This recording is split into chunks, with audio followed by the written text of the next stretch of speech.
tujuan kita mengingatkan anak adalah membuat anak menjadi semakin besar di dalam dirinya. Bukan membuat mereka menjadi ciut dan kehilangan dirinya. Yang berpotensi membuat anak menjadi semakin kecil hatinya itu orang tua. Tugas kita sebagai orang tua, sebagai orang dewasa adalah membantunya menemukan motivasi internalnya apa. Gimana?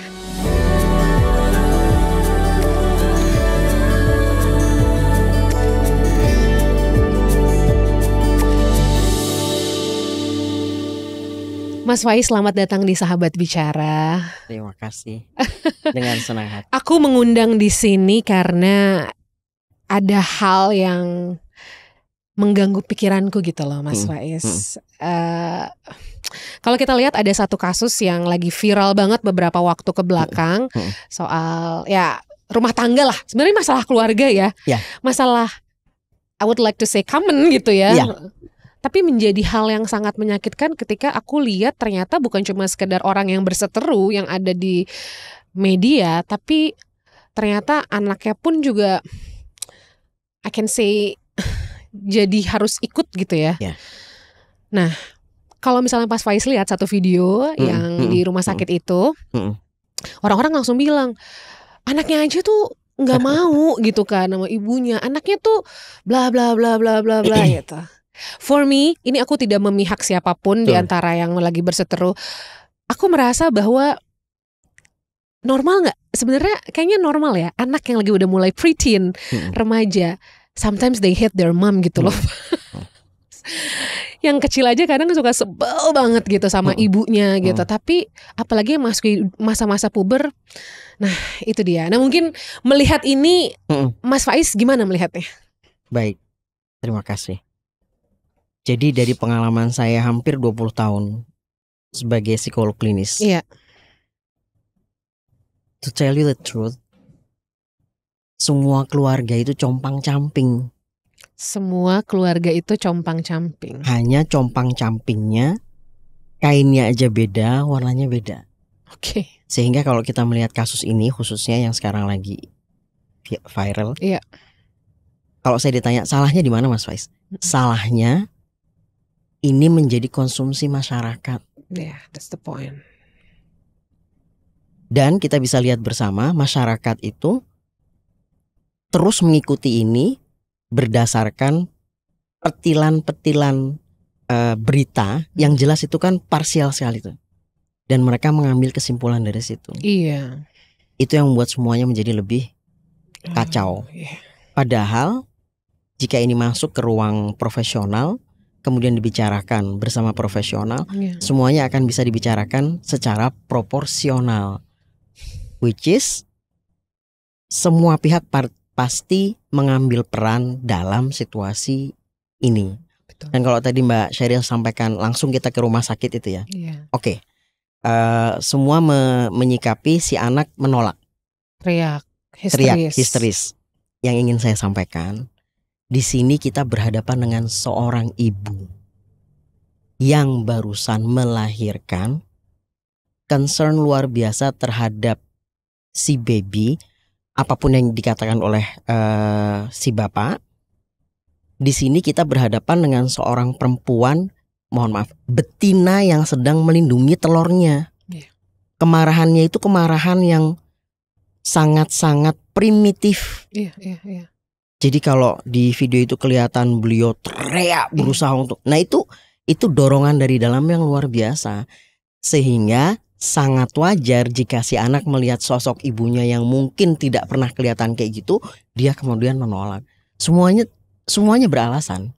Kalau kita bisa lihat dari semua sisi. Kemudian jangan kita lupakan bahwa seorang ibu itu berat banget. Kalau sempat disampaikan oleh suaminya, anaknya juga bilang bahwa dia sempat abuse terhadap anak-anaknya. It is something yang pasti ada sebabnya. Whether itu terjadi pada saat pernikahan atau terjadi sebelum pernikahan. Dan ingat, sering sekali saya mendapati kasus pernikahan, rumah tangga atau keluarga yang akarnya itu, ini ibu ini harus sendirian loh. Ngadepin semuanya sendirian loh. Apapun yang dia rasakan, kita tidak tahu. yang kita dengar seorang anak yang mengatakan ibunya abuse terhadap dirinya. Bisa jadi iya. Dan kita tidak akan membicarakan benar tidaknya, kita tidak punya fakta. Ya. Tapi di saat ini di mana si ayah seperti disudutkan, anak akan ada di pihak orang tua yang memang disudutkan akan membela. Ya. Jadi secara psikologis dinamikanya sebenarnya bisa dilihat dan sangat beralasan. Apalagi memang di beberapa video Ibu A itu juga bilang bahwa memang anak yang pertamanya itu adalah like the golden child of the father. Jadi seperti yang tadi Mas Faiz bilang, Yes. masuk akal. Yes, dan betul sekali. Saya lihat dari dia menyampaikan apa yang ingin disampaikan di video itu, anak ini cerdas. Nah, satu hal yang ingin saya sampaikan tentang anak yang cerdas, orang berpikir anak cerdas itu sesuatu yang kayak berlian gitu ya. Berlian yang tidak ada cacatnya. Jangan salah, semakin cerdas seorang anak, semakin prone to gangguan kesehatan mental. Oh, semakin cerdas seorang anak, semakin kuat ya kecenderungan untuk kesehatan. Oh. Karena kecerdasannya itu membuat dirinya sangat-sangat peka.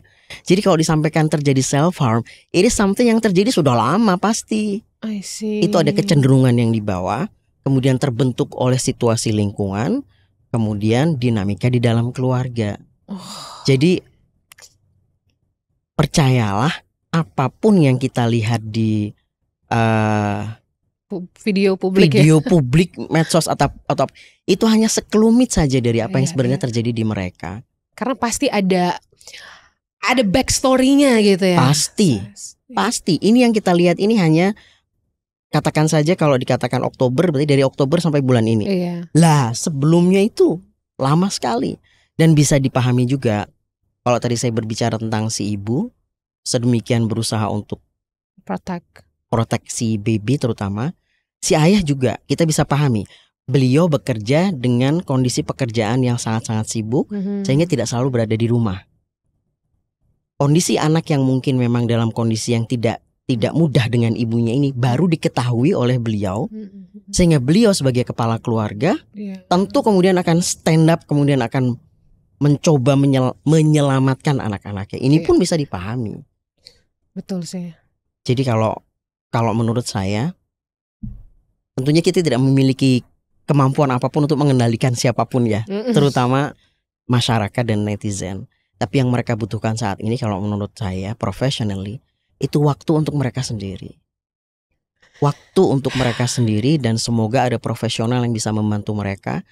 Karena permasalahan keluarga itu pasti salah satu ujungnya kesalahpahaman. Betul. Dan mispersepsi.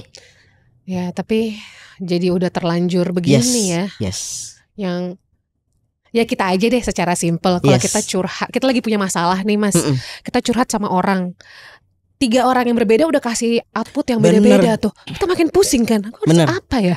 Bener banget. Itulah kenapa memang saya selalu menyampaikan, masalah keluarga sebisanya jangan melibatkan pihak ketiga selain profesional. Even itu pihak ketiganya keluarga atau orang tua, mereka memiliki agenda pribadi, mereka punya perasaan tertentu. Kalau profesional, pihak ketiga tidak memiliki agenda apapun, baru semuanya akan bisa diletakkan secara proporsional di posisi masing-masing, baru bisa diselesaikan.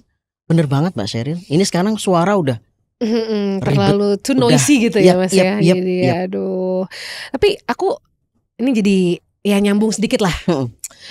Aku punya anak juga usianya 7 tahun. Sometimes marriage itu ya kan gak selalu mulus ya.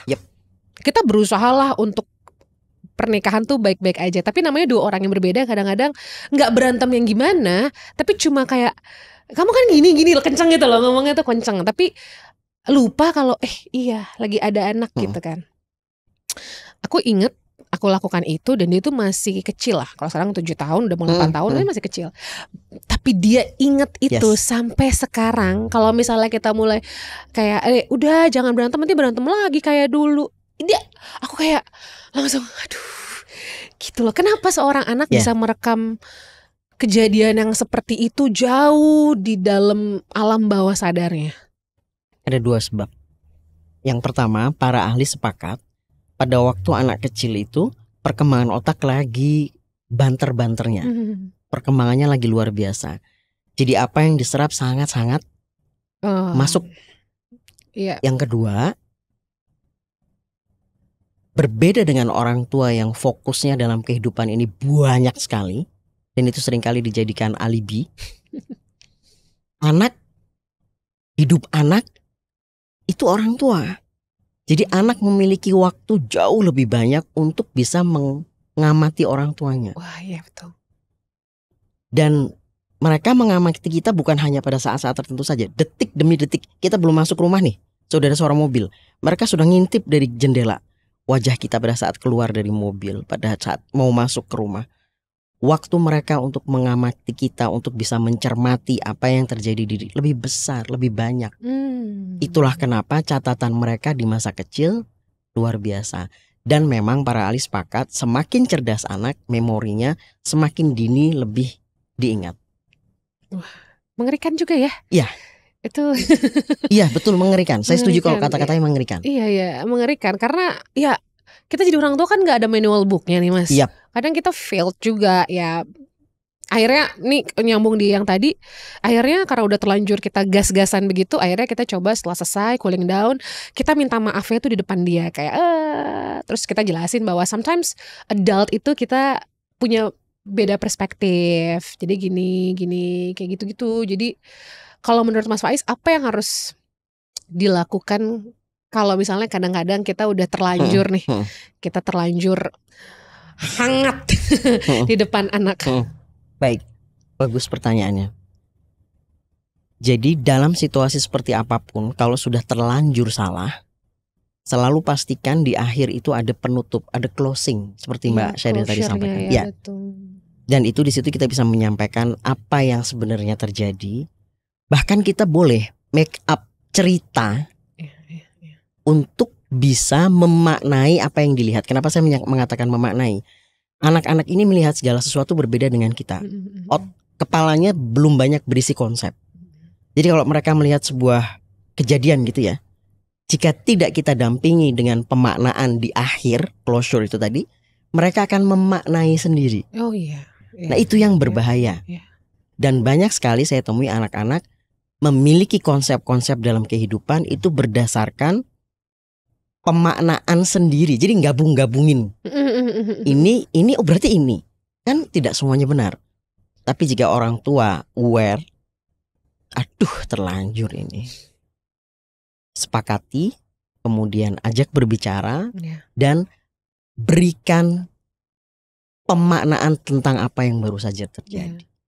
Jadi jangan menghindar ya. Jadi ya udah, kita emang harus ada closure-nya. Betul sekali. Harus ada penutupnya supaya dia yang dia terima terakhir itu informasi yang itu. Betul, gitu ya, betul Mas Faiz sekali. Ya. Betul sekali. Oke.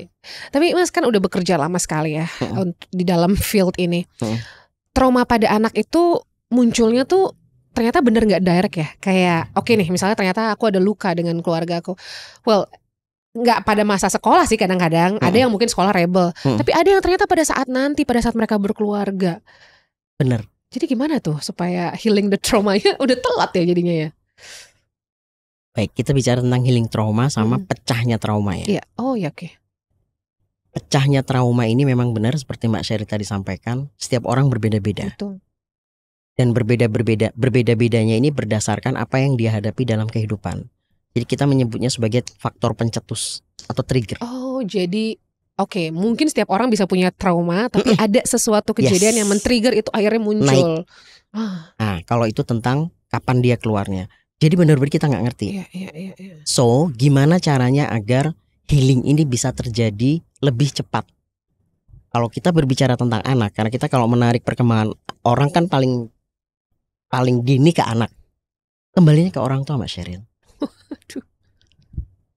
Jika orang tua menghadapi dan menyikapi apa yang dialami oleh anak-anaknya sedini mungkin, dan hal yang sesepele apapun terus diikuti dan ditangani, jangan pernah ada pikiran seperti ini. Alah kayak gitu nanti dia belajar di luar. Never. Karena kalau tidak kita yang mengisi, tidak kita yang memaknai, tidak kita yang menyelesaikan, nanti akan ada pihak lain yang akan menyelesaikan. Jangan sampai seperti itu. Karena jelas nilai, aturan dan segalanya berbeda. Jadi kembalinya ke orang tua. Jika orang tua sejak kecil anak bisa aware, ini anak misalkan nih pulang sekolah, biasanya dia pulang sekolah manggil mama, terus langsung minta dipeluk. Kok ini enggak ya? Kalau orang tua benar-benar peka sedini mungkin melihat perubahan. Jadi kunci dari apa yang dialami oleh anak itu perubahan sikap dan perilaku. Iya. Jadi kalau orang tua memiliki waktu, kemudian cukup peka terhadap perubahan yang terjadi pada anaknya, si trauma atau luka ini tidak akan sampai lama. Cepat akan bisa diakomodir, cepat akan bisa diajak bicara untuk diselesaikan. Or kalau memang orang tua merasa, aduh ini beyond yang bisa aku lakuin, that's the time orang tua harus berpikir tentang profesional. Bawa anak ke psikolog anak. Nah, kalau itu bisa kita lakukan sebagai orang tua, kita selesaikan one by one, day by day. Trauma yang besar, luka yang besar itu tidak akan sampai ke masa depan. Iya. Wow, jadi ya orang tua butuh kepekaan itu ya. Yes. That's why kita harus bisa dekat, dalam arti bukan berarti kadang kan orang tua karena kebutuhan ekonomi kita harus sama-sama bekerja nih Mas. Tapi bukan berarti kita tuh nggak bisa memperhatikan ada apa sih ini kayak anakku ya. Itu berarti kan quality time-nya harus benar-benar oke. Betul. Jadi sering sekali saya ditanya oleh orang tua, Mas Faiz, kalau memang kondisinya kami harus bekerja kemudian seperti apa? Saya bilang selalu letakkan yang sudah tidak bisa diatasi. Kalau memang kondisinya waktunya sedikit, ya sudah nggak usah mikir tentang waktu yang banyak. But di waktu yang sedikit itu bagaimana caranya kita bisa punya interaksi yang berkualitas dengan anak. Iya. Jadi nggak masalah kok mau situasi seperti apapun di keluarga jika kuncinya kesadaran sebenarnya Pak Sheryl. Iya. Dan itu tadi, mana yang memang tidak lagi bisa dirubah, diletakkan, kita maksimalkan yang bisa kita lakukan. Dan betul itu namanya kualitas. Quality over quantity lah ya, gitu ya. Yep. Jadi mau mungkin cuma sekedar mandiin pagi sebelum sekolah aja, tapi itu bisa deep talk di situ. Yes. Wow. Balik lagi mungkin ke kasus yang tadi gitu Mas Faiz, sebagai pelajaran kita semua bahwa mendampingi anak-anak remaja ternyata kan triknya udah beda lagi nih ya. Yes. Gimana nih pandangan Mas Faiz mendampingi anak-anak remaja, ya mau perempuan, mau laki-laki, dan apakah memang kalau lagi remaja tuh harus benci sama orang tua apa enggak sih? Kayaknya remaja pada benci sama orang tua. Ya, jadi yang tidak bisa ditolak pada saat perkembangan masuk masa remaja itu anak mulai melebarkan lingkungannya. Iya. Ya, dari lingkungan keluarga kemudian keluar menuju pertemanan. Nah, memang pada saat ini faktanya di lapangan anak-anak lebih mendengarkan teman-temannya daripada orang tua. Nah, tapi jangan takut. Apa yang terjadi di masa remaja ini tidak terputus dari perkembangan yang sebelumnya. That's good. Yeah. Kalau di masa perkembangan sebelumnya, masa pra-remaja atau anak-anak, orang tua memegang anak dengan cara seperti yang tadi saya sampaikan, itu bekal yang sangat bagus pada saat anak masuk ke masa remaja. But memang ada yang tidak bisa ditolak. Masa-masa anak lebih memilih teman daripada orang tua, itu sesuatu yang memang akan dilewati, tapi nanti akan tidak akan ada di situ terus. Itu nanti akan lewat. Itu adalah fase ya. Itu fase perkembangan saja. Dan ada satu yang saya lihat, dan sering sekali saya dengar, orang tua sering sekali memakai kata-kata kita harus jadi teman dengan anak kita. Itu benar, tapi para ahli mengingatkan, jangan berhenti di menjadi teman. Saat remaja juga saat yang kritis di mana orang tua harus mampu untuk menegakkan apa yang harus ditegakkan. So, menjadi teman iya, but pada saatnya orang tua mengatakan, aku orang tuamu, kamu harus nurut sama aku, itu harus ada. Dan yang saya lihat semakin kemari, ini sedikit menyedihkan, orang tua semakin takut kepada anak untuk bisa mengatakan itu. Iya, kayaknya iya. Because menurut para ahli, even jawaban seperti ini tuh dibolehkan. Emang kenapa aku harus kayak gitu? Because I say so, itu boleh. because I'm your parent, because I'm your dad, because I'm your mom, itu boleh. Dan di situ anak harus tahu, oke, ada saatnya orang tua bisa dijadikan teman. Tapi tetap ada saatnya orang tua itu adalah orang tua, di mana selama mereka menjadi tanggung jawab orang tua, mereka harus ikut aturan orang tua. Jadi harus imbang memang. There's rules ya. Betul sih Mas. Nah, tapi gimana? Tapi kan gimana cara menjadi orang tua yang bisa tegas juga, bisa jadi teman juga, tapi kan tegasnya tuh sampai mana gitu. Kadang-kadang iya tegasnya tuh kayak semuanya ditegasin, nggak boleh ini, nggak boleh itu, nggak, jadi banyak aturan. Jadi sampai tahap apa nih kita? Salah satu hal yang paling sering ditanyakan oleh orang tua, Mas Faiz, gimana caranya membuat anak itu mendengarkan kita? Dan sebenarnya itu di awal sesi pada saat orang tua bicara, itu sudah bisa dilihat. Anak itu basically merespon orang tua, merespon orang dewasa. Seorang anak akan mendengarkan, ini klise, but memang ini yang terjadi. Seorang anak akan mendengarkan jika mereka didengarkan. Orang tua saking banyaknya tanggung jawab yang disadari, aku harus mengatur, aku harus ini. Sering sekali orang tua, nah ini masuk ke hal yang kedua. Banyak orang menanyakan, kenapa Mas Faiz kalau sudah mendampingi remaja atau anak kemudian mereka menjadi mendengarkan Mas Faiz? Selain saya dengarkan, ada satu lagi. Sebenarnya simpel Mbak Sheryl. Kita lupa bahwa anak-anak itu yang kecil hanya badannya, tapi bangunan pribadi mereka nggak beda dengan orang lain. Mereka itu kalau bahasa Jawa itu butuh diuwongke, harus diperlakukan sebagaimana seorang manusia. Itu sering sekali orang tua lupa bahwa kalau anak kecil berarti bisa disuruh-suruh seenaknya. Orang tua bisa berbicara tanpa melihat ke arahnya. Orang tua bisa setelah dibantu kemudian orang tua berjalan begitu saja. No. Kalau menurut saya syarat yang paling utama agar anak mau mendengarkan kita, patuh sama kita, itu pertama didengarkan, kedua kita manusiakan mereka seperti kita memanusiakan teman-teman kita. Mereka cuman badannya aja yang kecil, tapi mereka sama, mereka seneng kalau diorangkan. Dan yang ketiga, orang tua menjaga integritas. Jangan sampai kamu gak boleh ngomong kayak gitu ya. Giliran si bapak nyupir, ada yang salah, dar keluar makian. Dan integritas orang tua itu sangat kritis dalam menentukan kedekatan, interaksi, dan komunikasi dengan anak. Dan anak-anak sekarang kan pinter-pinter Mbak Sheryl. Banget. Betul. Jadi kayaknya kalau memaksa anak sekarang untuk nurut tuh, nurutnya kita mesti caranya bukan dengan yang apa ya, kalau zaman dulu kan pakai sabetan ya. Yes. Kalau sekarang, aku jadi ingat salah satu mungkin di podcast siapa ya, ada Kak Seto, dia bilang cara untuk kalau kita sekarang masih pengen punya anak yang nurut terus itu kayak susah, dia bilang. Tapi berdoalah kita punya anak yang bisa bekerja sama, bisa berkomunikasi bersama gitu. Tapi bekerja sama dalam arti berarti kita mau ini, dia mau ikut gitu kan. Ya betul juga, karena eranya udah berbeda gitu ya Mas Faiz. Iya sih. It's so hard. Iya. It's so hard.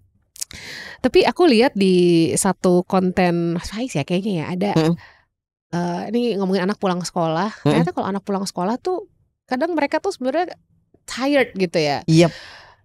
Nah, jadi kita tuh sebagai orang tua kadang udah masuk, hey how's you at school gitu kan, kamu gimana, dicuekin misalnya gitu.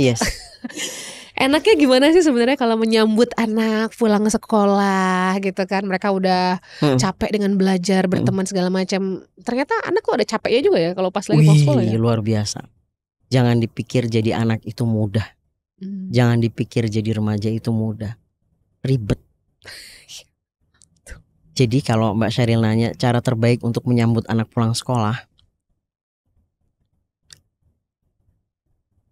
beri mereka waktu untuk bisa menghela nafas pada saat pulang ke rumah. Kalau pada saat masuk kemudian orang tua udah gitu, itu udah penuh lagi di kepala. Tadi gimana aja, kapan aja, bisa nggak ininya, ini, padahal belum napas ya. Yes. Dan bersyukurlah kalau anak itu memilih rumah memilih kita sebagai tempat untuk bisa menghela nafas. Jadi berikan waktu dulu, diam dulu aja.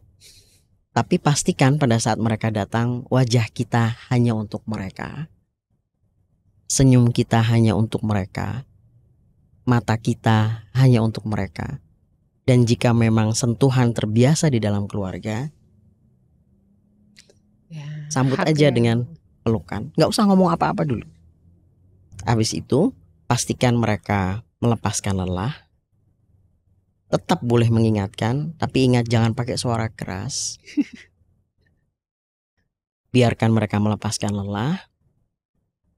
Kenali kebiasaan mereka. Kalau mereka suka pulang sekolah minum air dingin, sediain air dingin, peluk. Mau ke kamar dulu nggak apa-apa, gegoleran dulu juga nggak kenapa-napa. Iya, ini penting banget ya. Ini penyakit emak-emak nih. Based on my experience, sekarang udah agak tobat dikit ya.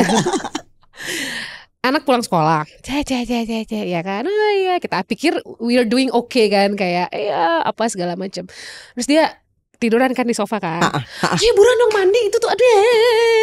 Aduh gitu. Ih, mereka sebel banget mereka ya. Kasian. Iya. Pikiran mereka seperti ini Mbak Sheryl. Ya ampun, kapan sih aku boleh istirahat? Di sekolah ngadepin guru, ngadepin tugas, belum lagi peer pressure dari teman-teman sebaya. Iya. Pengennya di rumah kan itu tadi. Ini rumahku loh, masa aku nggak boleh sih? Yes, betul. Nanti abis dia tenang, abis dia rebahan sebentar, dia bangun, mah, nah itu waktunya. Dipanggil nih. Nah, gimana ada mau makan gitu? Nah, gitu dia. Itu caranya. Okay. Jadi berikan waktu buat mereka buat menghela nafas dulu. Iya. Ya biasa lah ya. Mama tuh kebanyakan banyak diurusin kan. Jadi kayak kalau anak datang tuh, oh ini buruan deh kita mau mandi, mau makan, abis ini mau ini, abis ini mau itu gitu, kayak beruntun, nggak ada habisnya emang. Gitu. Aduh. Tapi berarti gimana sih Mas Faiz cara yang paling efektif nih untuk berkomunikasi dengan anak di era sekarang lah gitu. Beda era kan. Kalau zaman dulu kita bisa pakai sabetan besi, rotan. Tapi zaman sekarang I think it's gonna be different. Bagus. Seneng banget saya ditanya itu. Ada satu hal yang saya pengen sampaikan ke orang tua semua. Dengan apapun yang menurut kita harus kita sampaikan kepada anak-anak, dengan tugas dan kewajiban kita sebagai orang tua, saya ingin sampaikan satu hal. Mereka itu tahu banyak banget dan kita nggak ngerti. Iya. Jadi sering banget kejadian orang tua yang tidak terlalu peka tentang perkembangan anaknya, mereka keep on ngomong sesuatu yang sebenarnya anaknya sudah tahu. Iya. Aduh, saya tertampar nih, gimana ya? Pulang ah. Iya, kayak itu lagi diomongin ya gitu ya. Jadi jangan lupa, ini juga klise tapi dalam pelaksanaannya tidak mudah. Kalau kita mencoba untuk menanamkan sebuah konsep, kalau kita mau ngasih tahu anak, sempetin buat nanya. Kamu udah tahu soal ini? Menurutmu ini gimana? Dan perhatikan, anak itu sangat-sangat peka. Kalau kita nanyanya benar-benar sincere dari dalam hati, kita benar-benar tidak menurut kamu, nah nggak bakal dijawab. Coba, misalkan papa gitu ya, papa beneran pengen tahu, kamu ngerti hal ini nggak? Kalau ngerti coba ceritain ke papa. Nah, pakai cara dengan nada dan sepenuh hati, sepenuh jiwa kalau mau nanya ke anak. Iya. Baru mereka nanti bakal ngomong. Kalau kita ngomongnya sambil lalu, kita ngomongnya kayak jangankan dari yang tersirat ya. Muka ya, facial expression ya. Jangan dari yang tersurat, yang tersirat muka aja mereka udah tahu. Ini nggak niat nanya, ini maunya jatuhin aku, ini maunya nanti di akhir-akhir pasti aku bakal diledek, nggak bakal mereka jawab. Ingat. Tujuan kita mengingatkan anak adalah membuat anak menjadi semakin besar di dalam dirinya. Bukan membuat mereka menjadi ciut dan kehilangan dirinya. Sering kali orang tua menanyakan, Mas Faiz gimana ya caranya biar anak saya menjadi pede? Dalam hati saya, yang membuat anak, yang berpotensi membuat anak menjadi semakin kecil hatinya itu orang tua. So sad. So sad. Dan kalau sudah kayak gitu nanti anaknya lari kemana-mana, orang tuanya bingung nyari. Tapi anak sudah dalam kondisi, saya selalu bilang, kalau anak masih ada di sekeliling kita, masih nanya, masih ngeributin, masih membuat kerepotan di sekeliling kita, bersyukurlah karena pada saat itu anak berarti masih berharap kepada kita. Ya. Karena pada saatnya nanti, saya menyebutnya permisalannya seperti anak itu punya ekor. Jadi kalau waktu kecil ekornya tuh panjang, kita masih bisa. Semakin besar anak masuk ke usia remaja, ekornya semakin kecil. Nah, kalau cara kita selama dia anak-anak itu benar, nanti pada saat ekornya ini sudah hilang, udah rata, dia tetap punya koneksi yang bagus ke kita. Ya. Dan sekali lagi, itu semua tidak terjadi hanya dalam 1-2 malam. Itu terjadi dari sejak mereka ada setiap hari bersama kita. Iya. Jadi hal-hal kecil yang kita lakukan dalam masa parenting ini adalah bagian dari perjalanan itu gitu. Nggak ada hal yang kecil kayak cuma, let's say cuma ngobrol sebelum tidur.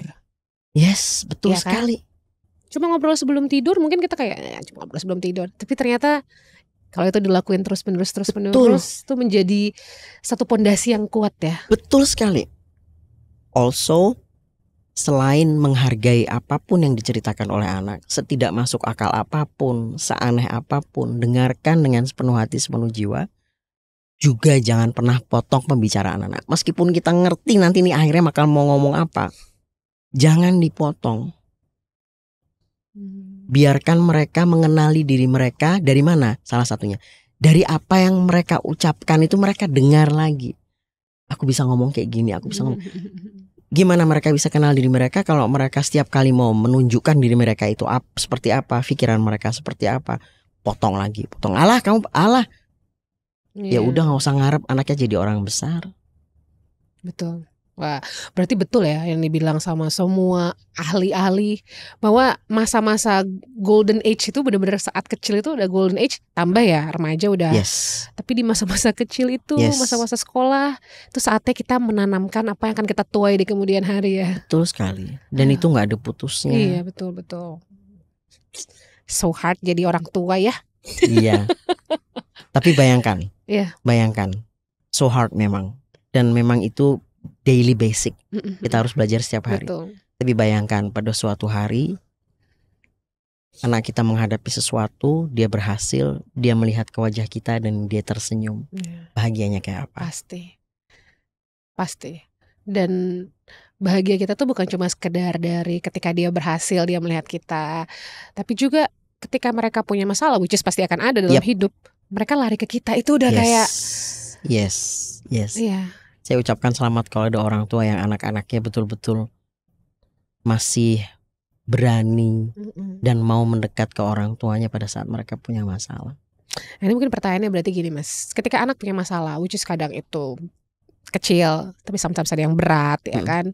Sometimes ada yang pas kita dengar, aduh ya ampun kok bisa gini sih anak ini gitu kan, kayak edan lah gitu loh. Gue kasih makan apa sih dulu nih anak gitu kan. Dia cerita, tapi dia cerita nih sama kita. Jadi kita rasa udah pengen marah banget, udah pengen nampol gitu. Bagus. Gimana kita nih harus menyikapinya kayak apa? Atau gimana? Bagus. Kita denger nih fakta yang buruk gitu. Tapi dia yang cerita, kita harus gimana? Poker face. Oh ya. Karena ingat, ya poker face sebisa mungkin biasa. Flat gitu ya. Flat aja dulu. Kalau perlu cubit nih Pak. Cubit. Jangan sampai berekspresi seperti apapun. Dengerin dulu sampai selesai. Karena ingat seperti yang tadi saya sampaikan, pemaknaan mereka terhadap apa yang mereka ceritakan itu tidak sekompleks kita. Misalkan yang disampaikan tentang pembicaraan tentang yang paling sering ramai itu tentang obrolan seksual dengan teman-teman. Iya. Fenomena tentang seksual. Itu kalau wajah kita langsung itu langsung mereka akan menggarisbawahi, oh berarti seks adalah hal yang salah. Besok-besok gak mau cerita lagi Bukan hanya itu. Itu benar, salah satunya itu. Oh besok gak bakal cerita aku. Ada lagi. Kalau kita tarik lebih jauh ke masa depan, ada seorang wanita yang tidak mampu melayani suaminya dengan baik, tidak mampu menikmati hubungan seksual karena berpikir hubungan seksual adalah hal yang salah. Bisa sejauh itu ya Mas? Bisa banget. Wah. Kecuali dalam perjalanan si anak menuju dewasa ini dia mengalami hal yang lain. Ada pelajaran lain, ada konsep yang lain. Tapi saya menyebutnya jahatnya konsep yang tertanam dari orang tua itu luar biasa. Itu nancapnya seperti sesuatu yang tembus. Iya. Itu nama childhood trauma itu jadi gak hilang-hilang ya. Susahnya luar biasa. Jadi memang kalau ada kata-kata hati-hati. Hati-hati, di tangan kita ini ada titipan. Dan bersama dengan apa yang kita lakukan bersama mereka ini ada masa depan mereka. Dan semakin kecil usia mereka, semakin mereka bergantung pada diri kita. Nanti begitu masa remaja, semakin berkurang. Jadi ingat, ketika anak datang bawa kabar yang gak enak, flat dulu wajahnya, ibu-ibu, bapak-bapak, ya susah sih. Bener. Tapi belajar terus sih, ya oke, terus gitu ya mukanya. Yes. Oke, terus, oh gitu. Paling tidak itu salah satu ekspresi atau impresi yang disarankan. Oh, bangga banyak aja. Oh, oke. Terus, ya. Meskipun di kepala kita udah rasanya mau tunda dulu. Iya, wow. Semoga terus istiqomah saya menjalani. Amin. Semoga kita semua istiqomah. Memang tidak mudah. Lebih tidak mudah lagi juga banyak banget sahabat-sahabat yang ada di sini yang dengan cerita-ceritanya menjadi orang tua itu tidak mudah. Tadi udah sepakat nih, Mas. Yes. Ada tambahan ya. Menjadi orang tua dengan anak-anak yang sangat spesial dan memiliki kebutuhan khusus. Yes, itu lagi. Ada satu gimana kalau mungkin gini, sebagai seorang ibu, seorang orang tua, kadang-kadang masalah mungkin behavioral disorder gitu-gitu kan kita baru tahu di usia-usia ya 5, 6, 7 ya. Apa yang kita sebagai orang tua mungkin harus tanamkan di dalam diri sendiri dulu? Gimana cara menghandle anak yang sangat spesial ini? Apa yang harus kita lakukan dulu gitu? Diri kita dulu lah Mas gitu. Bagus. Yang kita tidak pernah lupa, jangan pernah lupa adalah anak itu tempatnya salah. Jadi jangan pernah berpikir, ini terjadi pada orang tua yang cerdas. Standar mereka luar biasa, sehingga mereka menuntut anak-anaknya ini hampir-hampir tidak memiliki kesalahan. Itu nggak mungkin, itu ditaruh dulu. Anak adalah tempatnya salah karena sepanjang perjalanan mereka itu mereka belajar. Kemudian yang selanjutnya yang harus kita benar-benar ingat, apapun yang dilakukan oleh anak itu mereka hanya menjadi diri mereka apa adanya. Mereka tidak memiliki agenda di balik. Misalkan mereka terbiasa meletakkan barang di sembarang tempat. Jika itu dilakukan berulang-ulang, sudah diingatkan berulang-ulang dan terus terjadi, there must be something yang membuat mereka seperti itu. Dan jangan pernah berpikir kamu ini sengaja buat mama marah. No, nggak ada kayak gitu. Kasihan mereka ini. Mereka ini baru datang di planet yang baru namanya dunia. Mereka juga gak ngerti harus ngapain. Mereka cuma punya orang tuanya. And every time mereka menghadapi hal-hal yang sulit, yang mereka lihat, mereka cari itu matanya orang tuanya. What if setiap kali mereka kesulitan yang dilihatin matanya orang tuanya itu marah. Mereka tersesat lah. Gak ada safe place-nya. Gak ada safe place. So hal pertama yang saya harapkan dimiliki oleh semua orang tua, semua orang tua, especially dengan anak-anak yang berkebutuhan khusus. Dan ini terbukti di lapangan Mbak Sheryl. Jika ini bisa dilakukan oleh orang tua, perubahan sikap dan perilaku anak itu instantly akan terjadi. Klise ya. Tapi betul sih. Betul. Penerimaan tanpa syarat. Jadi berarti kita harus buang jauh-jauh denial itu ya. Yes. Selama masih denial, ya semuanya masih bersyarat. Dan halus sekali, cinta kita yang bersyarat ke anak itu bisa terjadi bukan karena kejadian yang besar. Bisa saja biasanya kita tersenyum sekian derajat, Tapi karena dia melakukan sebuah kesalahan kemudian senyum kita meredup, itu sudah bersyarat. Dan anak bisa merasakan. Jadi nomor 0 saya mengatakan. Pesan untuk semua orang tua, kenali anak kita itu seperti apa. Kenali sekuat kita untuk bisa mengenali mereka dengan peka. Kalau perlu sertakan profesional. Kemudian terima apapun mereka apa adanya. Yeah. Sehingga seperti tadi misalkan contoh yang simple. Ada anak-anak yang memang kecenderungannya itu acak adut. Yeah.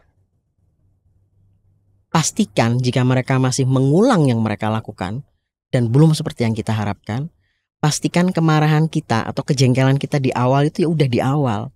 Derajat kejengkelannya jangan dibawa terus. Kita tahu dia memang seperti itu. Terlebih jika kemudian profesional sudah memberikan penjelasan bahwa anak ini mengalami kondisi A misalkan. Kondisi A konsekuensinya anak ini pelupa, dia akan diberi unorganized, kemudian diberikan instruksinya akan melenceng entah kemana. Jika profesional sudah memberikan penekanan bahwa itu konsekuensi kondisinya, ya terima. Sampai kapan? Tidak ada batasnya. Kalaupun kita mau merubah, berusaha untuk membantu, statusnya pembiasaan, Mas Sheryl. Jadi kita terima dulu kondisinya apa. Setelah itu kita biasakan yang dia tidak bisa lakukan. Dan pembiasaan itu kita lakukan dengan perlahan. Satu persatu. Dan tidak ada suara keras. Tegas boleh.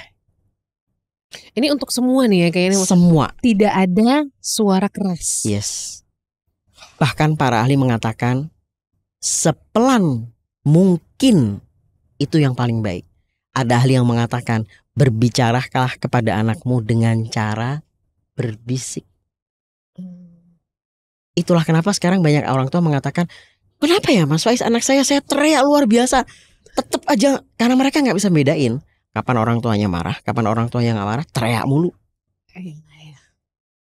Kalau terbiasa dengan suara yang perlahan, anak hanya dengan satu kata saja, Kak, langsung dia akan diam.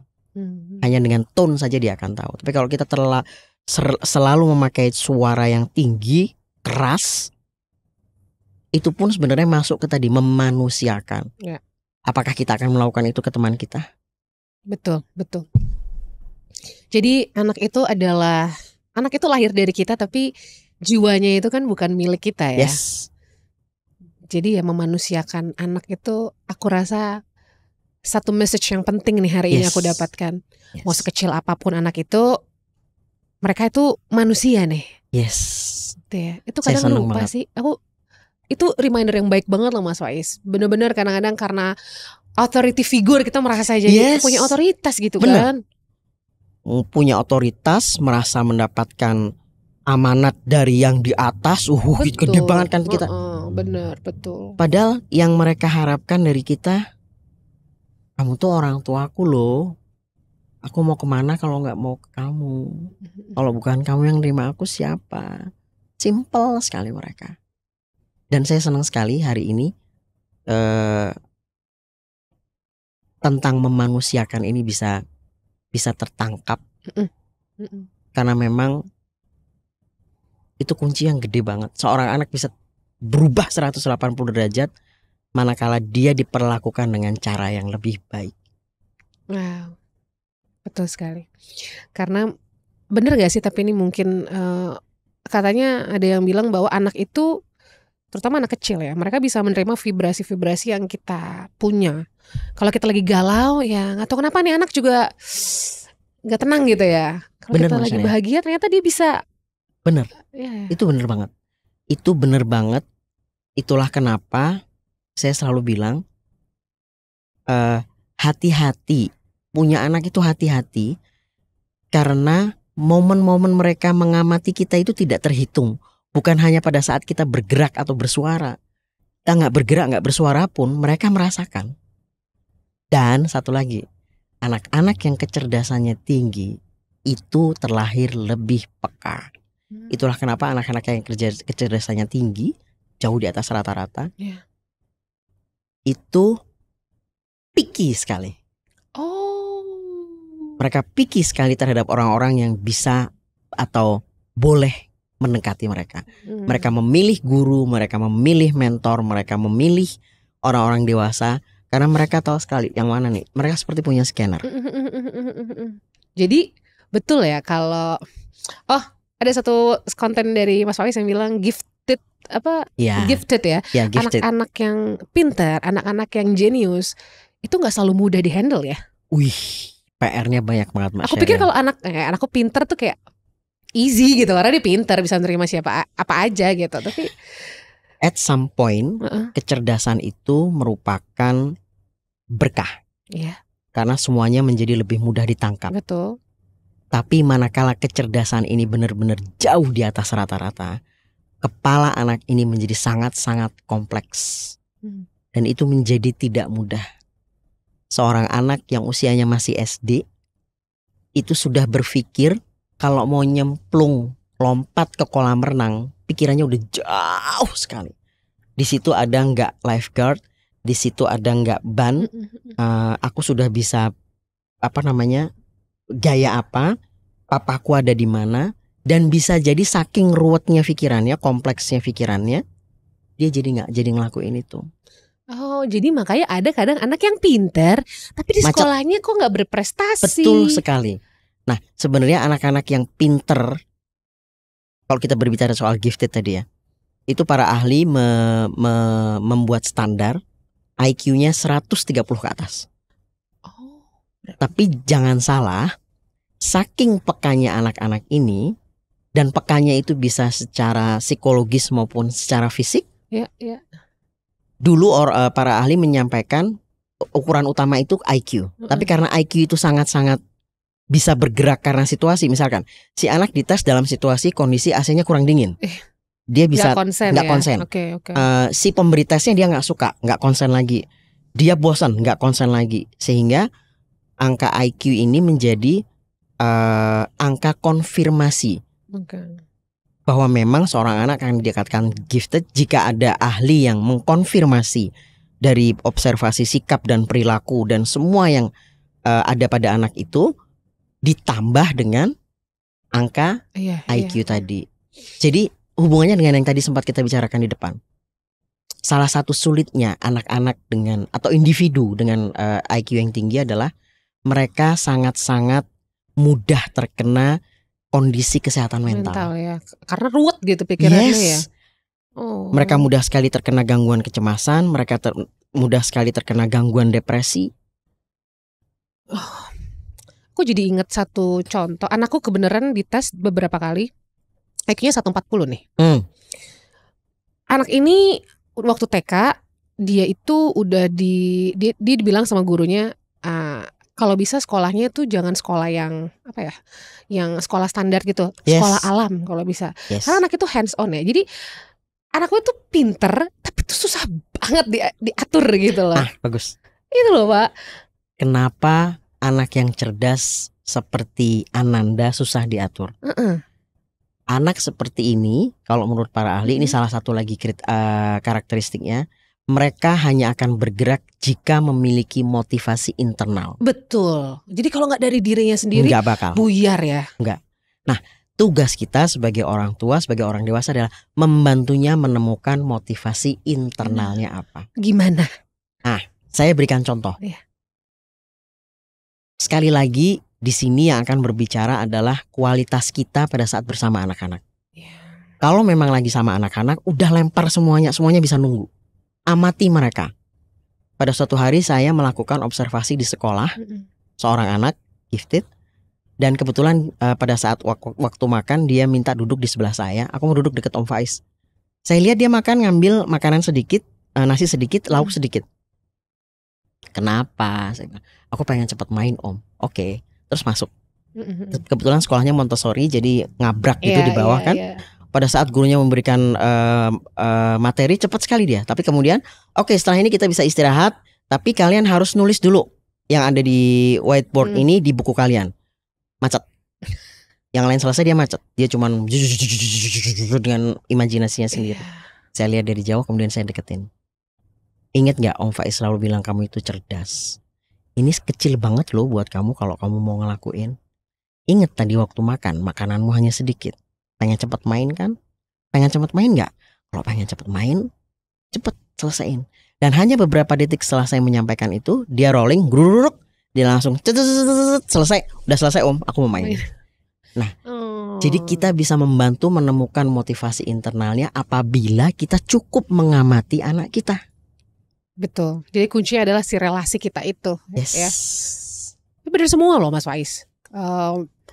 Ini kita kenapa ngambil contoh anakku karena aku yang karena contohnya kan dari yang hal yang deket gitu ya. Jadi selain susah diatur, motivasinya harus dari dalam diri sendiri. Tadi yang masalah kesehatan mental itu juga karena ada satu kejadian gitu di mana dia malu lah karena sesuatu hal. Dia tuh overthinkingnya bisa yang stressful gitu loh. Dan itu anak umur 7-8 tahun. Benar sekali. Gak mau nangis-nangis yang aku kepikiran terus. It's okay. It's okay for me. Us, for me. Kenapa sedemikian Ananda segitunya ngerasa jauh banget mikirnya? Karena satu tadi tentang kepekaan tadi. Jadi sesuatu yang dirasakan oleh anak lain, misalkan nih udara di ruangan ini. Biasanya somehow mereka ini seneng udara dingin. Nah, untuk anak-anak lain kalau ini suhunya diturunin dikit, dipanasin dikit, mereka nggak kenapa-napa. Kalau anak-anak pada umumnya. Tapi anak-anak seperti ini akan langsung gusar, nggak karu-karuan, umek. Jadi dari sananya mereka memang peka. Sehingga sesuatu yang bagi anak-anak lain nggak apa-apa, bagi mereka apa banget. Satu. Dua, para ahli menyampaikan anak-anak seperti ini memiliki intensitas emosi yang besar. Jadi kalau misalkan anak lain jatuh bolpen tinggal diambil, bisa aja dia jatuh bolpen tuh nangis gitu, marah gitu ya. Apalagi sampai hilang. Jadi banyak hal dari anak-anak ini yang saya kalau menjelaskan kepada orang tua anak-anaknya gifted. Bapak Ibu, putra atau putri Bapak Ibu ini dari planet yang berbeda. Mereka punya cara berpikir berbeda. Mereka punya sikap dan perilaku yang berbeda. Sehingga memang saya senang banget. Banyak orang dewasa berpikir bahwa kita yang harus ngasih tahu anak dan anak itu belajar dari kita.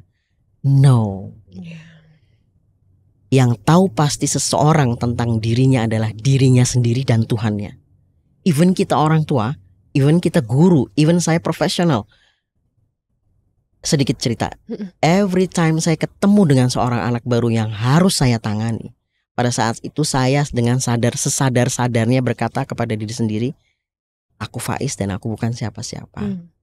Kamu seorang anak, kamu punya sesuatu yang tahu itu hanya dirimu dan Tuhanmu. Dan aku mau belajar dari kamu. Saya berharap semua orang tua punya spirit ini pada saat ketemu anak. Dan jika kita memiliki spirit itu pada saat ketemu dengan anak tahu Mbak Sheryl. Ada satu kejadian yang luar biasa. Anak ini masih balita, masih belum masuk TK, belum masuk SD. Waktu itu sesi observasi. Tapi saya yakin sekali anak-anak ini memiliki scanner yang luar biasa. Nah, pada saat selesai konsultasi dengan orang tuanya, kami berjalan ke arah area bermain. Saya tahu selama kami orang tua konsultasi, anak ini mengamati. Pada saat berjalan, saya tanpa melihat, tangan saya hanya seperti ini. And the moment of truth, tangannya menangkap tangan saya. Aduh. Dan itu terjadi many times dengan anak-anak seperti ini. Aduh, nggak ada habisnya Mbak Sheryl. Sih, betul sih. Tapi berarti kita sepakat hari ini kita sama-sama mengingatkan diri sendiri, sama-sama belajar tentang anak kecil itu bernama manusia. Namanya manusia, bukan anak kecil. Betul sekali. Betul sekali. Dan kita yang harus belajar dari dia. Kita yang harus banyak belajar dari anak kecil. Dan terutama memberikan bahasanya tuh kayak kita tuh harus ada di situ gitu loh. Kalau kita lagi sama dia, ya kita benar-benar fokus ke dia. Mindful. Itu dia bahasanya. Exactly. Banyak sekali orang tua yang punya waktu banyak sama anaknya, tapi tidak ada di situ. Nggak ada gunanya. 5 menit tapi sepenuh hati, sepenuh jiwa bersamanya, itu jauh lebih berarti mindful. Mindful parenting berarti penting sekali. Okay. Yes. Mas Faiz banyak banget yang kalau mau bahas ini bisa 2 hari. Bener.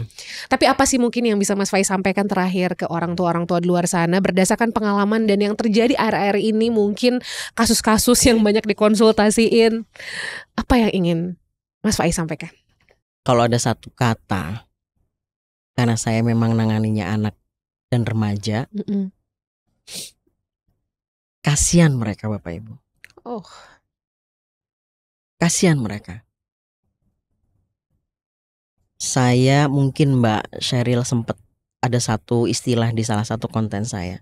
Saya menyebut generasi anak-anak sekarang ini generasi layang-layang putus. Banyak sekali yang mereka ketahui, yang mereka struggle sendirian dan orang tuanya gak ngerti. Are we too busy atau kita gak connected aja? Dua-duanya. Oke. Tapi dua-duanya itu entah tuh busy entah gak connected, itu sebenarnya bisa diselesaikan dengan kesadaran untuk peka dan mindful itu tadi. Jangan menganggap anak ini sesuatu yang bisa kita sambi. Itu dia kata-katanya. Ya. Jangan. Dan saya pengen ngomong sama semuanya Bapak Ibu. Mereka butuh Bapak Ibu. Apapun yang mereka temukan di luar sana itu hanya tembelan. Jadi be there. Selama mereka masih ada di sekeliling kita, be there. Sentuh mereka, peluk mereka, senyum ke mereka, ketawa bareng sama mereka. Karena hidup ini bukan hanya tentang menanamkan konsep-konsep yang penting, tapi bersama dengan mereka menikmati setiap momen. Yes. Betul. Gak ada hal yang gak penting yang kita lakukan sama mereka ya. Yes. Semuanya itu important. Kita mungkin pikir cuma ngepangin rambut misalnya. Ya. Justru itu yang penting. Oh iya. Aduh senang banget. Senang banget. Dan semoga makin banyak orang tua yang paham juga kalau ini selalu aku sampaikan di setiap podcast aku. Kalau kita mengundang profesional, kalau tidak ada salahnya kita konsultasikan profesional apapun masalah dalam hidup. Karena di Indonesia sometimes kita merasa gak usah lah, I know it ya kan. Terutama di pernikahan, anak, yourself. Yes. So that's okay to go to professional. Justru itu tugasnya mereka. Bener banget. Bener banget. Karena banyak banget orang-orang luar sana yang kalau kita curhat judgy banget. Jadi malah kita makin pushing. Betul. Ya, jadi pergilah ke profesional. Ini buktinya kita ngobrol bentar aja tenang hidupku. Alhamdulillah. Terima kasih banyak. Dengan senang hati. Nanti semoga main-main bermanfaat. lagi ke sini. Boleh dengan senang hati. Terima kasih banyak. Semangat orang tua di luar sana. Your daughter, your boy, your kids, they need you. They need your time. They need your heart. They need your love. Itu yang paling penting.